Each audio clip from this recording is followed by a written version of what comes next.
A la muerte de Pipino en el año 768, el rey franco decidió continuar con la práctica que habían utilizado sus antecesores y que durante la época merovingia engendraba tantas complicaciones y conflictos, que fue la división del reino entre sus hijos, Carlos y Carlomán. Sin embargo, la división de los territorios del reino fue especialmente compleja, pues, en vez de repartir los territorios en base a los reinos de Neustria, Austrasia o Borgoña, surgidas ya en el siglo VI, Pipino optó por una repartición distinta. A Carlos le correspondió los territorios que conformaban un gran arco que iba desde Turingia y el norte de Frisia hasta la Gascuña, conformado por el este de Austrasia, el valle del Main, el Rin medio, los territorios de Neustria lindantes con el Mar del Norte y el Canal de la Mancha, y parte de Aquitania, mientras los de Carlomán comprendían territorios meridionales de las Galias, la Narbonense, Provenza, Borgoña, Alamania y Alsacia, como así también las partes de Austrasia y Neustria que no comprendían el reino de Carlos. Con este reparto, Pipino esperaba que ambos hermanos trabajaran de manera conjunta ante los posibles conflictos que pudiesen afectar al reino franco. Sin embargo, no hubo armonía entre los dos hermanos. Y esto se puede observar en el conflicto surgido en Aquitania en el año 769. Aquitania se rebeló bajo un caudillo llamado Unaldo, ante el cual Carlomagno actuó con rapidez, lanzando una campaña militar, a la cual Carlomán no apoyó. Aún así, Carlos logró acabar la rebelión, aunque recién para el año 778 se consiguió la pacificación de la provincia, cuando se comenzó a reformar la administración local y convertir a esta región en un reino, bajo la autoridad de uno de los hijos de Carlos, el futuro emperador Luis. El posible conflicto entre los hermanos se resolvió con la prematura muerte de Carlomán en el año 771. Carlos se apoderó de los estados de su hermano, y la viuda e hijos de este se refugiaron en la corte de Desiderio, quien recibió también a su hija, repudiada por Carlomagno después de un año de matrimonio. Este último hecho provocó la ruptura entre Carlos y Desiderio. Más compleja fue la situación de Baviera. Su duque, Tasilón, había jurado lealtad al rey franco, pero este aprovechó la primera oportunidad para desligarse del juramento. Aunque Carlos se contentó en un principio con alguna prueba de la lealtad del duque, como fue el envío de algunas tropas para la expedición a España, sin embargo, en el año 781, Carlomagno se decidió a actuar. Tasilón se presentó en Worms, donde juró nuevamente lealtad a Carlos, pero la derrota de este ante los sajones en el año 782 le devolvió la audacia al duque. Más decidido a actuar, Carlos lanzó en 787 una campaña contra Baviera. Ante esto, Tasilón volvió a capitular, incluso llegando a entregar a su hijo como rehén. Posteriormente, Tasilón fue procesado por falso juramento, atentar contra el rey y deserción ante el enemigo, entre otros cargos. En un principio fue condenado a muerte, pero Carlomagno conmutó la pena a reclusión en un monasterio. Carlos se apoderó del ducado y dejó a cargo del mismo a su cuñado, Geroldo. De más difícil resolución fue el conflicto con el pueblo sajón. Su primera campaña en el año 772 no fue muy diferente a las de sus antecesores, que era presentarse al frente de un gran ejército, para lograr una sumisión parcial de los sajones y el pago de tributos. En su primera campaña, Carlos ocupó la fortaleza de Eresburgo, destruyó Irminsul, obligando a los sajones a capitular. Sin embargo, al partir Carlomagno hacia Italia, los sajones devastaron la región de Hesse y quemaron la abadía de Fritzlar. La nueva campaña de Carlos, en 774, recorrió el valle del Ruhr de oeste a este, cruzó el Weser, adentrándose aún más en el interior de territorio sajón, retornando al punto de partida con rehenes. Pero en esta campaña, decidió dejar guarniciones en los fuertes de Eresburgo y Siburgo. La partida de Carlos nuevamente hacia Italia en el año 776 genera una nueva revuelta de los sajones, la cual es derrotada por los francos. Muchos sajones son convocados a las inmediaciones de Paderborn, donde prestaron su misión y fueron bautizados. Aún así, los sajones prosiguieron con sus enfrentamientos contra Carlomagno. Al frente de Widukind, en el año 778, cruzaron la frontera, saquearon los territorios cercanos al Rin mientras hostigaban las retaguardias de los ejércitos francos. En 782, los sajones atacaron en Suntela un ejército franco que cruzaba territorio sajón para enfrentarse a algunas tribus eslavas. Dos de los tres generales que comandaban el ejército, 4 condes y varios nobles murieron en la batalla. Carlos nuevamente se dirige a territorio sajón y ordena la ejecución de 4.500 sajones en Verden. La guerra continúa durante los años 783 a 785, cuando Widukind capitula y es bautizado. Además, Carlomagno impone una dura capitular con el objetivo de llevar la civilización franca a los sajones y propagar la fe cristiana.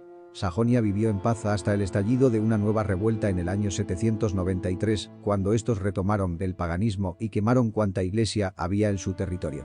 Nuevamente, Carlos se dirigió con un ejército para acabar con la revuelta. Para el año 797, la mayor parte de Sajonia estaba nuevamente sometida, gracias al acuerdo alcanzado con los nobles sajones, donde se anulaban las medidas tomadas con anterioridad. Para el año 804, toda la región quedó bajo el control de Carlomagno. Durante la rebelión sajona, todo el norte de Frisia apoyó a los rebeldes. Sin embargo, la derrota de los sajones en 785 marcó el fin de la sublevación de los frisones. En relación a las tribus eslavas, Carlos se limitó a tenerlos bajo control, mediante muestras del poderío militar de los francos. Mientras se lleva a cabo el juicio contra el duque Tasillón de Baviera, sus aliados, los ávaros, atacaron la frontera con del reino franco, con el objetivo de que Carlomagno abandonase Baviera, pero todos los intentos son rechazados por los francos. Para 790, Carlos intenta alcanzar un acuerdo con los ávaros, pero las negociaciones fracasan. Estos retoman sus incursiones sobre el reino franco, lo que obliga a Carlos a llevar la guerra a territorio ávaro. Luego de una serie de campañas, para el año 796 Carlos se apodera del Anillo, fortaleza capital de los ávaros, donde habían acumulado los tesoros que adquirieron durante todas sus incursiones sobre los estados vecinos. En el otro extremo del reino, Carlos emprendió una campaña hacia la España musulmana, a pedido de Sulaimán ibn al-Arabi, quien estaba en rebelión contra el emir de Córdoba, Abderramán I. Dos ejércitos francos cruzaron los Pirineos en el año 778, con el objetivo de encontrarse en Zaragoza. Sin embargo, la expedición terminó en fracaso y al retirarse a territorio franco, la retaguardia de su ejército fue atacada por los vascos en Roncesvalles. En lo sucesivo, Carlos optó por una táctica de avance más lento, hacia Cataluña, con la finalidad de crear una marca dentro del territorio enemigo. Con ese objetivo, en el año 785, sus tropas capturaron la ciudad de Gerona, en el norte de Cataluña. En 790 llevó a cabo algunas incursiones sobre el territorio musulmán, quienes, como represalia, saquearon los alrededores de Narbona. Para evitar nuevas incursiones, fortificó la región y desde allí lanzó nuevas avanzadas hacia el sur. Además, inició relaciones con el reino de Asturias y con funcionarios musulmanes dispuestos a intrigar contra el emir. Barcelona cayó en el año 801, 5 años después, se rindió la ciudad de Pamplona y en el año 811 y luego de un asedio de 40 días, las tropas francas ocuparon Tortosa. Durante los años 771 y 772, el rey de los lombardos, Desiderio, da inicio a una serie de ataques sobre distintas fortalezas pertenecientes al Papa.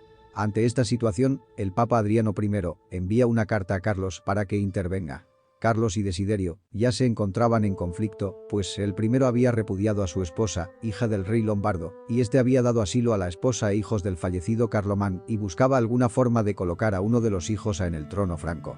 Carlos envió un ejército hacia la península itálica, partiendo desde Ginebra en el año 773. Ante la llegada del rey franco, Desiderio optó por retirarse a Pavía, donde opuso una fuerte resistencia a Carlos. Este puso en sitio a la ciudad, que luego de 8 meses de asedio, se rindió. Desiderio fue capturado, el cual fue enviado en cautiverio, mientras que Carlos, en vez de dejar a algún noble lombardo al frente del reino, se quedó con todo el reino lombardo. Luego de la caída de Pavía, Carlomagno viajó a Roma, donde se reunió con el Papa, renovando los acuerdos de su padre, Pipino, sobre la entrega de territorios al Papa. Sin embargo, la idea de Carlos no fue muy diferente a la llevada a cabo por los reyes lombardos, es decir, la de establecer la unidad de la península. Adriano le solicita que le sean dados los territorios del Lacio y Toscana, Benevento y Spoleto. Solo años después Carlomagno dará solo una parte de ese territorio. En el año 795, fallece el Papa Adriano, siendo elegido como sucesor León III. Su elección generó una rápida oposición en Roma, donde estallaron una serie de disturbios. El Papa le pidió ayuda a Carlomagno, pues no podía defenderse de sus adversarios en la ciudad. Carlos partió a Roma en el otoño del año 800. Después de que lograra calmar la situación, tomó parte de la misa de Navidad en la Basílica de San Pedro. Según el biógrafo de Carlomagno, Eginardo, este se había arrodillado en actitud devota ante el altar, cuando el Papa León III se aproximó por atrás colocándole la corona de emperador romano. El rey franco reaccionó al parecer con sorpresa, por lo menos así lo sostiene su biógrafo. Carlomagno supuestamente no quería ser coronado por León y, según los informes, dijo que nunca habría entrado en la iglesia si hubiera sabido lo que sucedería. Lo más probable es que Carlomagno diera la bienvenida al prestigio del título, pero no estaba dispuesto a permitir que el papado tuviera una ventaja para ejercer su influencia sobre él. Luego de la coronación, hubo en el reino algunos años de paz. La última vez que Carlomagno empuñó una espada fue contra los daneses. Carlos le exigió a Godfrido la entrega de sajones que habían huido a Dinamarca, a lo que el rey danés se negó, y a la vez atacó a los obodrites, quienes eran aliados de Carlos. Después de negociaciones infructuosas en el año 809, Carlomagno marchó contra el rey danés, pero en el camino llegaron noticias de su muerte. Su sucesor buscó llegar a un acuerdo, por lo que Carlos se aseguró la tranquilidad en la frontera con los daneses. En sus últimos años, Carlos se preparó para repartir el reino entre sus hijos. Carlomagno tenía 3 hijos legítimos, Carlos, Pipino y Luis. Pipino murió en el año 810. Al año siguiente falleció Carlos, su hijo predilecto. Solo quedó Luis, a quien Carlomagno coronó en Aquisgrán en el año 813. Carlos murió el 28 de enero del año 814.